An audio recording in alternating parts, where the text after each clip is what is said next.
Leitura da Bíblia em ordem cronológica. Dia 44. O ministério de Paulo e Pedro. Atos 15, do 28 ao 35. Pois pareceu bem ao Espírito Santo e a nós não vos impor maior encargo além destas coisas essenciais: que vos abstenhais das coisas sacrificadas a ídolos, bem como do sangue, da carne de animais sufocados e das relações sexuais ilícitas. Destas coisas fareis bem se vos guardardes. Saúde! Os que foram enviados desceram logo para Antioquia e, tendo reunido a comunidade, entregaram a epístola. Quando a leram, sobremaneira se alegraram pelo conforto recebido. Judas e Silas, que eram também profetas, consolaram os irmãos com muitos conselhos e os fortaleceram. Tendo-se demorado ali por algum tempo, os irmãos os deixaram voltar em paz aos que os enviaram. Mas pareceu bem a Silas permanecer ali. Paulo e Barnabé demoraram-se em Antioquia, ensinando e pregando com muitos outros a palavra do Senhor. Gálatas 2, do 11 ao 14. Quando, porém, Cefas veio a Antioquia, resisti-lhe face a face, porque se tornara repreensível. Com efeito, antes de chegarem alguns da parte de Tiago, comia com os gentios. Quando, porém, chegaram, afastou-se e, por fim, veio a apartar-se, temendo os da circuncisão. E também os demais judeus dissimularam com ele, a ponto de o próprio Barnabé ter se deixado levar pela dissimulação deles. Quando, porém, vi que não procediam corretamente segundo a verdade do Evangelho, disse a Cefas na presença de todos.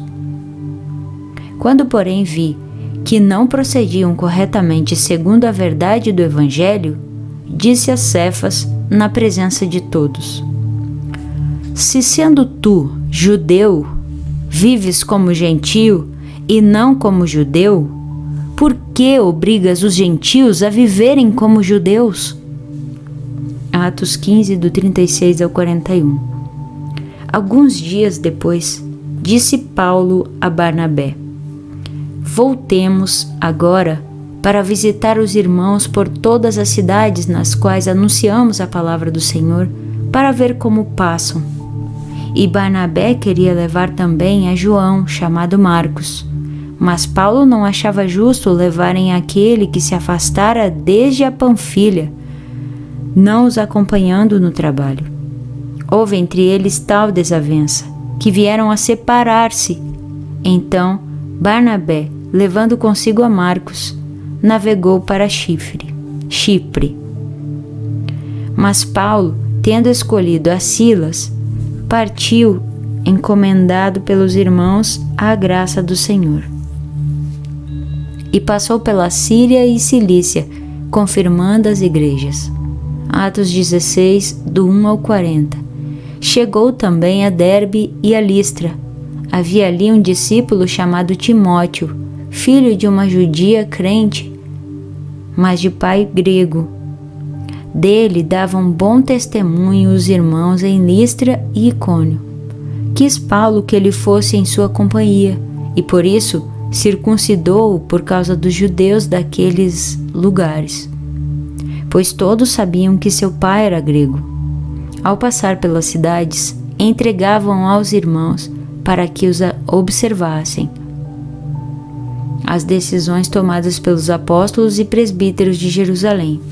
Ao passar pelas cidades, entregavam aos irmãos para que as observassem as decisões tomadas pelos apóstolos e presbíteros de Jerusalém. Assim, as igrejas eram fortalecidas na fé e dia a dia aumentavam em número. e percorrendo a região frígio-gálata, tendo sido impedidos pelo Espírito Santo de pregar a palavra na Ásia, defrontando Mísia, tentavam ir para Bitínia, mas o Espírito de Jesus não o permitiu. E tendo contornado Mísia, desceram a Troade. À noite sobreveio a Paulo uma visão na qual um varão macedônio estava em pé e lhe rogava, dizendo: passa a Macedônia e ajuda-nos.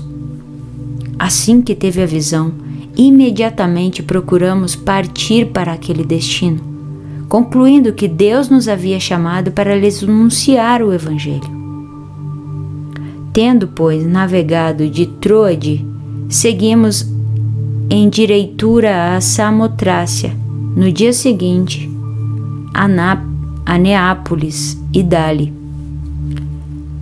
Tendo, pois, navegado de Troade, seguimos em direitura a Samotrácia, no dia seguinte, a Neápolis e dali a Filipos, cidade da Macedônia, primeira do distrito e colônia. Nesta cidade permanecemos alguns dias. No sábado, saímos da cidade para junto do rio, onde nos pareceu haver um lugar de oração. E assentando-nos, falamos às mulheres que para ali tinham concorrido. Certa mulher chamada Lídia, da cidade de Tiatira, vendedora de púrpura, temente a Deus, nos escutava. O Senhor lhe abriu o coração para atender às coisas que Paulo dizia. Depois de ser batizada, ela e toda a sua casa nos rogou, dizendo: se julgais que eu sou fiel ao Senhor, entrai em minha casa e aí ficai. E nos constrangeu a isso. Aconteceu que, indo nós para o lugar de oração, nos saiu ao encontro uma jovem possessa de espírito adivinhador, a qual, adivinhando, dava grande lucro aos seus senhores. Seguindo a Paulo e a nós, clamava, dizendo: estes homens são servos do Deus Altíssimo e vos anunciam o caminho da salvação. Isto se repetia por muitos dias. Então, Paulo, já indignado, voltando-se, disse ao Espírito: em nome de Jesus Cristo, eu te mando, retira-te dela. E ele, na mesma hora, saiu. Vendo seus senhores que se lhes desfizera a esperança do lucro, agarrando em Paulo e Silas, os arrastaram para a praça, à presença das autoridades, e levando-os aos pretores, disseram: estes homens, sendo judeus, perturbaram a nossa cidade, propagando costumes que não podemos receber nem praticar, porque somos romanos. Levantou-se a multidão unida contra eles, e os pretores, rasgando-lhes as vestes, mandaram açoitá-los com varas. E depois de lhes darem muitos açoites, os lançaram no cárcere, ordenando ao carcereiro que os guardasse com toda a segurança. Este, recebendo tal ordem, levou-os para o cárcere interior e lhes prendeu os pés no tronco. Por volta da meia-noite, Paulo e Silas oravam e cantavam louvores a Deus, e os demais companheiros da prisão escutavam. De repente, sobreveio tamanho terremoto que sacudiu os alicerces da prisão. Abriram-se todas as portas e soltaram-se as cadeias de todos. O carcereiro despertou do sono e, vendo abertas as portas do cárcere, puxando da espada, ia suicidar-se, supondo que os presos tivessem fugido. Mas Paulo bradou em alta voz: não te faças nenhum mal, que todos aqui estamos. Então o carcereiro, tendo pedido uma luz, entrou precipitadamente e, trêmulo, prostrou-se diante de Paulo e Silas. Depois, trazendo-os para fora, disse: senhores, que devo fazer para que seja salvo? Responderam-lhe: crê no Senhor Jesus e serás salvo, tu e tua casa. E lhe pregaram a palavra de Deus e a todos os de sua casa. Naquela mesma hora da noite, cuidando deles, lavou-lhes os vergões dos açoites. A seguir foi ele batizado e todos os seus. Então, levando-os para sua própria casa, lhes pôs à mesa. E com todos os seus manifestava grande alegria por terem crido em Deus. Quando amanheceu, os pretores enviaram oficiais de justiça com a seguinte ordem: põe aqueles homens em liberdade.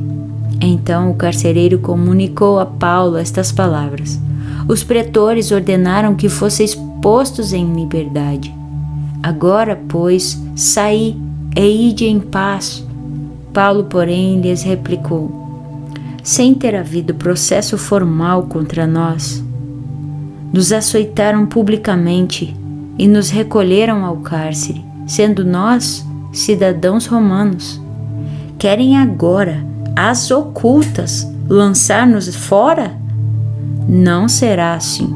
Pelo contrário, venham eles e pessoalmente nos ponham em liberdade. Os oficiais de justiça comunicaram isso aos pretores, e estes ficaram possuídos de temor quando souberam que se tratava de cidadãos romanos. Então foram ter com eles e lhe pediram desculpas, e relaxando-lhes a prisão, rogaram que se retirassem da cidade. Tendo-se retirado do cárcere, dirigiram-se para a casa de Lídia e, vendo os irmãos, os confortaram. Então partiram. Atos 17, do 1 ao 31. Tendo passado por Anfípolis e Apolônia, chegaram a Tessalônica, onde havia uma sinagoga de judeus. Paulo, segundo seu costume, foi procurá-los e, por 3 sábados, arrazoou com eles acerca das Escrituras, expondo e demonstrando ter sido necessário que o Cristo padecesse e ressurgisse dentre os mortos. E este, dizia ele, é o Cristo, Jesus, que eu vos anuncio. Alguns deles foram persuadidos e unidos a Paulo e Silas, bem como numerosa multidão de gregos piedosos e muitas distintas mulheres. Os judeus, porém, movidos de inveja, trazendo consigo alguns homens maus dentre a malandragem, ajuntando a turba, alvoroçaram a cidade e, assaltando a casa de Jason, procuravam trazê-los para o meio do povo. Porém, não os encontrando, arrastaram Jason e alguns irmãos perante as autoridades, chamando: estes que têm transtornado o mundo chegaram também aqui, os quais Jason hospedou. Todos estes procederam contra os decretos de César, afirmando-se Jesus outro rei. Tanto a multidão como as autoridades ficaram agitadas ao ouvirem estas palavras. Contudo, soltaram Jason e os mais, após terem recebido deles a fiança estipulada. E logo, durante a noite, os irmãos enviaram Paulo e Silas para Bereia. Ali chegados, dirigiram-se à sinagoga dos judeus. Ora, estes de Bereia eram mais nobres que os de Tessalônica, pois receberam a palavra com toda a avidez, examinando as Escrituras todos os dias para ver se as coisas eram de fato assim. Com isso, muitos deles creram, mulheres gregas de alta posição, e não poucos homens. Mas logo que os judeus de Tessalônica souberam que a palavra de Deus era anunciada por Paulo, também em Bereia, foram lá excitar e perturbar o povo. Então, os irmãos promoveram, sem detença, a partida de Paulo para os lados do mar. Porém, Silas e Timóteo continuaram ali. Os responsáveis por Paulo levaram-no até Atenas e regressaram trazendo ordem a Silas e Timóteo para que, o mais depressa possível fossem ter com ele. Enquanto Paulo os esperava em Atenas, o seu espírito se revoltava em face da idolatria dominante na cidade. Por isso, dissertava na sinagoga entre os judeus e os gentios piedosos. Também na praça, todos os dias, entre os que se encontravam ali.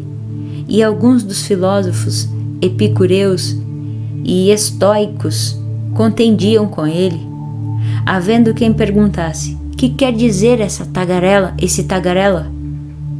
E outros: parece pregador de estranhos deuses, pois pregava a Jesus e a ressurreição. Então, tomando-o consigo, o levaram ao Areópago, dizendo: podemos saber que nova doutrina é essa que ensinas? Posto que nos trazes aos ouvidos coisas estranhas, queremos saber o que vem a ser isso. Pois todos os de Atenas e os estrangeiros residentes de outra coisa não cuidavam senão dizer ou ouvir as últimas novidades. Então, Paulo, levantando-se no meio do Areópago, disse: senhores atenienses, em tudo vos vejo acentuadamente religiosos. Porque passando e observando os objetos de vosso culto, encontrei também um altar no qual está escrito: ao Deus desconhecido. Pois esse que adorais sem conhecer é precisamente aquele que eu vos anuncio, o Deus que fez o mundo e tudo o que nele existe, sendo ele Senhor do céu e da terra. Não habita em santuários feitos por mãos humanas, nem é servido por mãos humanas, como se de alguma coisa precisasse, pois ele mesmo é quem a todos dá vida, respiração e tudo mais. De um só fez toda a raça humana para habitar sobre toda a face da terra, havendo fixado os tempos previamente estabelecidos e os limites da sua habitação, para buscarem a Deus, se porventura, tateando, o possam achar, bem que não está longe de cada um de nós. Pois nele vivemos e nos movemos e existimos, como alguns dos vossos poetas têm dito, porque dele também somos geração. Sendo, pois, geração de Deus, não devemos pensar que a divindade é semelhante ao ouro, à prata ou à pedra, trabalhados pela arte e imaginação do homem. Ora, não levou Deus em conta os tempos da ignorância. Porém, agora notifica aos homens que todos, em toda parte, se arrependam, porquanto estabeleceu um dia em que há de julgar o mundo com justiça por meio de um varão que destinou e acreditou diante de todos, ressuscitando-o dentre os mortos.